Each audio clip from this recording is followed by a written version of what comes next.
that reports are coming in that Coach DJ Durkin has been fired. Breaking news this morning, and we are expecting to hear a lot more than just that from the University of Maryland student government. That's coming up in about 30 minutes. In fact, Stephanie Woods just arrived in College Park ahead of this morning's news conference, and she will be there while it unfolds. Stephanie. Yeah, in just about a half hour right here at the Stamp Student Union, the student body. Thank you, Stephanie. 7:03 in news of Durkin's fire just breaking over the last 12 hours. For a look at the timeline of these events, we want to turn it over to Megan Gillen. She's been putting together how this has all been playing out and then what will happen now. Megan. Guys, here's a quick recap of what actually led up to the firing of Coach Durkin. As we begin, we know this all started back in May. We're going to take a look at our timeline of events right here. It was May 29th that we learned that offensive lineman Jordan McNair was hospitalized after showing some signs of heat stroke and exhaustion during a team workout. 2 weeks later, it was June 13th. McNair died. It was later determined that his cause of death was heat stroke. Then August 10th, nearly 2 months after McNair's death, ESPN publishes a report accusing the program of having a toxic culture. And the very next day, Durkin is put on paid administrative leave. Just Tuesday, he was reinstated, even returned to the practice field before being fired last night. Now, as far as what happens from here, guys, we know that offensive coordinator Matt Canada, he will continue standing in as interim coach for the Terps here this season. Athletic director Damon Evans, he will keep his job, at least at this point. And President Wallace Lowe, we know that he is retiring in June. Tom Patrice, that's the very latest. Back to you. Good morning, everyone, and welcome to Fox 45 Morning News. It is Tuesday, May 22nd, and we begin here with breaking news. A manhunt underway here in Baltimore County after an officer is killed in the line of duty. Right now, police searching for the suspect or suspects responsible. We have live team coverage keeping you up to date here. We have Stephanie Woods. She's finding out how this investigation is impacting schools and students as they head back to class. We have Amber Miller, who is hearing from witnesses who rushed in to try and help save that fallen officer. Before we get to all of this live coverage, this breaking news, we do want to send it back inside to the studio to Tom and Patrice. Breaking news, rescues underway right now in North Carolina as Florence continues to slam the East Coast, bringing strong winds and life-threatening storm surge to the people who decided to stick it out. Megan Gillen live from our breaking news center with a live look at the current conditions. Megan. Guys, the sun hasn't even come up yet, and we're seeing all kinds of video really illustrating this. I want to take you. Look at that on this snowy Thursday, November 15th. You are taking a live look at our first winter blast. This is in Waldorf, Maryland, just south of us. Yeah, that's right. And it's in Charles County. Their schools are not affected by any closures or delays so far this morning. We haven't heard that, but we've been watching this shot as it went from rain to now switching over. It was kind of a sleety, slushy looking mess, and now it's turned over, obviously, to snowflakes falling there. There are still, though, a number of districts that are delayed and closed. That's right. We have a full list scrolling right there at the bottom of your screen on the ticker. You see the counties right here that are in dark blue. Those are all the ones closed for the day. Just a couple of delays so far this morning, and then Baltimore City schools say they are opening on time. But make sure you watch the ticker at the bottom of your screen or go to our website at foxbaltimore.com.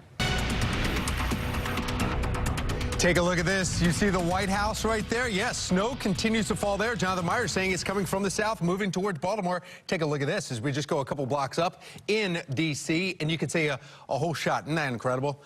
Yeah, Capitol Hill right there getting a lot of snow coming, and we're already hearing snow falling at BWI, and it looks like it's going to be moving into the city soon. And that coverage coming up here in team coverage in just a second. Well, back to our top story, a violent, deadly weekend in Baltimore. A total of 7 deadly shootings Saturday and Sunday at locations that you see on this map. In total, 11 shootings, 7 killed, at least 5 hurt. And most recently, person shot and killed around 7 last night. It happened near the intersection of Rosedale and Brighton Streets in Rosemont. But the violence this weekend goes beyond city limits. This morning, a woman is in serious condition after getting shot during a road rage incident on 695. Yeah, Stephanie Woods live at Johns Hopkins Hospital this morning where the woman is being treated. That's Stephanie.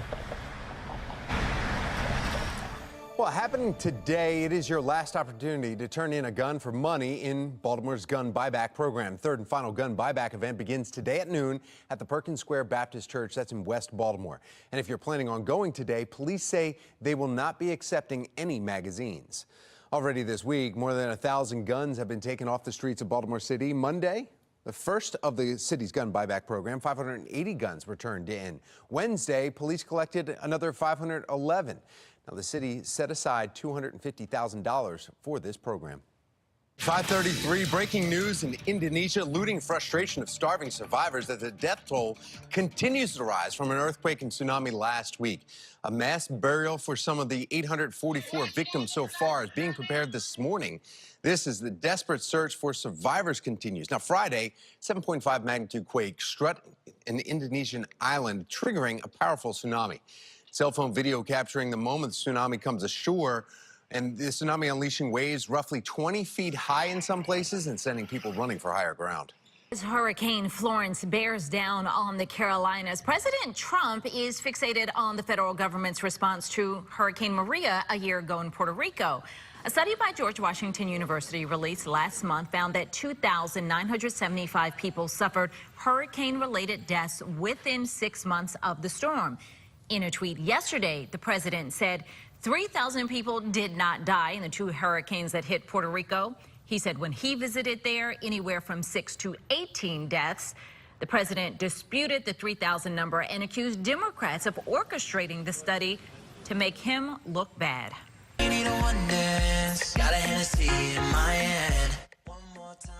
This month, Spotify turns 10 to celebrate the milestone. The streaming service released a playlist here to commemorate its anniversary. The list includes the Chainsmokers, John Legend, and more. Spotify is also releasing new data that shows the streamed songs of all time. Well, this morning we are taking a look at the top 3 streamed songs of all time. Coming in at number 3 is Closer by the Chainsmokers and Halsey. Drake's One Dance comes in at number 2. And the most streamed song in the past 10 years, Ed Sheeran's Shape of You. Conduct and the conduct of the coaches was reprehensible in causing this death. Turmoil in College Park. The Terps head football coach is on leave after appalling allegations. What former players are saying about the situation. And today marks 1 year since the deadliest shooting in modern American history, when country radio stations across the country plan to go silent to honor the Las Vegas shooting victims. New information in the Sean Suiter death investigation. Some of the key people we're learning were interviewed in that probe. And a Baltimore man spent 17 years in prison for a crime that he did not commit. What the state's attorney says led him to be wrongfully convicted. The state is moving forward with plans to honor the victims of June's Gazette shooting, the type of memorial you may see. And the calendar may say it's December, but it sure doesn't feel like it. Just how high our temperatures are expected to get. 5:37 now on Fox 45 Early Edition. Hundreds of miles away, but still rocking our beaches. A look at the rough surf in Ocean City because of Florence. New data confirms nice guys really do finish last. The issues so-called agreeable people find themselves in. Well, if you're trying to figure out what's for dinner, you may want tacos. The reason why and where you can get some bottomless tacos today. Ooh, now we're talking. And today's sunshine could turn to some rain later on, when you could see showers in your neighborhood and how long they'll stick around. It's continuing coverage of Hurricane Florence as it's getting closer to making landfall. We'll be taking you live to the Carolina coast to show you some of the damage that's happening there. We'll bring you that report at 8 this morning. Candy canes get many people in the holiday spirit, but what about a mac and cheese version? The online reaction people are having to the new seasonal flavor. There you have it right here on a Friday morning. All eyes on Washington as a possible partial shutdown may happen tonight. Yesterday, the House voting on a new spending bill after the president said he wouldn't sign any bill without funding for a border wall. The new House bill won't make it to the president's desk, though, unless the Senate gets on board within the next 19 hours. It's also going to be a busy weekend for the roads. AAA expecting millions of people to hit the road this weekend. In a few minutes, Amber Miller is going to be joining us live from the Maryland house where she's talking to people who are already making the trip. If we can actually find Amber out there, look at the fog many are waking up to this morning. Live from WBFF in Baltimore, this is Fox 45 Good Day Baltimore.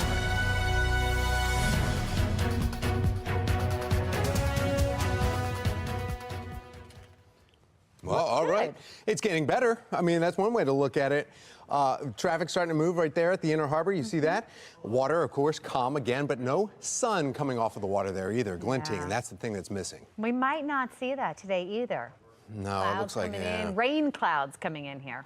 Yeah, and just in time for our last weekend, our first day of winter. That's coming up. Well, good morning, and thank you for waking up with us. So on this last day of fall, December 20th, I'm Tom Rogers. Patrice Sanders has the day off. I'm Megan Gillen. We've got to look at your traffic and weather together every 10 minutes. Yeah, we have Candace Dole looking at that morning commute, finishing that up for you here this hour. But Jonathan, let's talk about the timing of the rain and then how much. Yeah, and winter, as you were saying, it arrives tomorrow after 5 o'clock in the afternoon.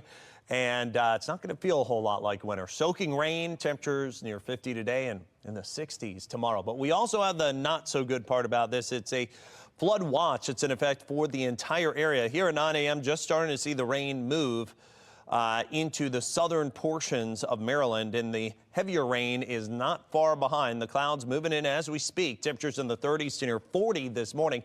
Day planner, let's take you to Fells Point. Why not? 10 a.m., 39, mainly cloudy skies. And then the showers develop at 2:45, and we're close to 50, about 45, 50 this afternoon, so you'll need jackets.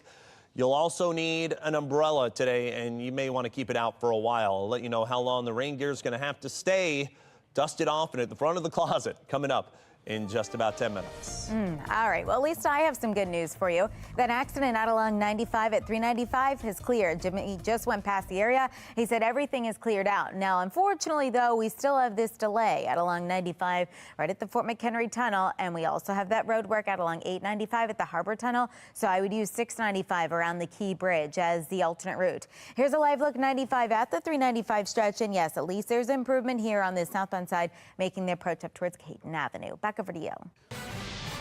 Thank you, Candace. 9:01, and we have some breaking news overnight right here in Baltimore as the city reaches 300 homicides again this year. Amber Miller live from City Police headquarters with the staggering statistics. Amber.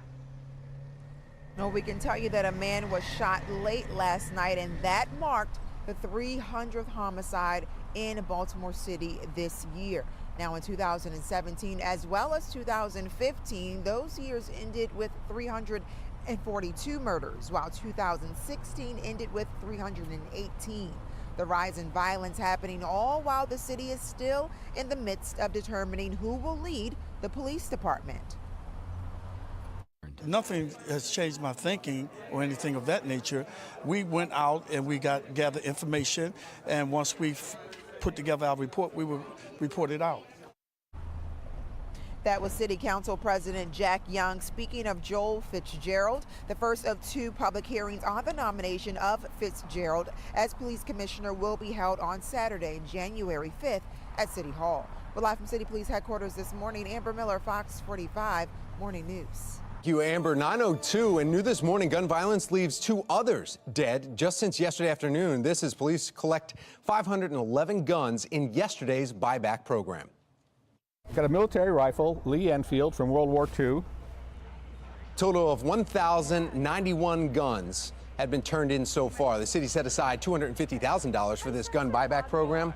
One man says he just lost his job, so he turned in his gun to buy Christmas gifts for his kids. So to make sure my kids still have a decent Christmas, I turned to my gun. Now you have nothing. And nobody's hiring until after January. Well, the third and final buyback, it's set for tomorrow at Perkins Square Baptist Church. That's right on Edmondson Avenue. It starts at noon and goes until 8. 9:03 and new this morning, the man accused of killing 3 of his co-workers in Bel Air will have a psychiatric evaluation before he stands trial. Attorneys for Radee Prince claim that he is not responsible for the shooting by reason of insanity. Prince is facing murder and attempted murder charges after opening fire at Advanced Granite Solutions in October of 2017. He was also convicted of attempted manslaughter for a shooting in Delaware. Prince is scheduled to go on trial in Maryland in March. An unusual story coming out of Anne Arundel County as a convicted murderer gets a second life sentence. 62-year-old Kirk Hall of Brooklyn was sentenced to life in prison in 1970s for murder. He was released just 2 years ago as part of a mass release of elderly prisoners. Well, now he's going back to prison for the rest of his life for having drugs and violating his probation. A Howard County judge says he will not be dropping hate crime charges in a school graffiti case. Seth Taylor, Matthew Lipp, Tyler Curtis, and Joshua Schaefer, all 18 years of age, are accused of spray painting racially charged and anti-Semitic messages. Well, the judge says the teens lost their First Amendment rights when they defaced school property, saying that their arguments on free speech would be more compelling if they had spray painted their homes. Police in Baltimore are looking for the driver responsible for hitting a police car and then driving away. This happened around 7:15 last night, right near the intersection of North Howard Street and West 25th Street in Baltimore's Remington neighborhood. No one was hurt.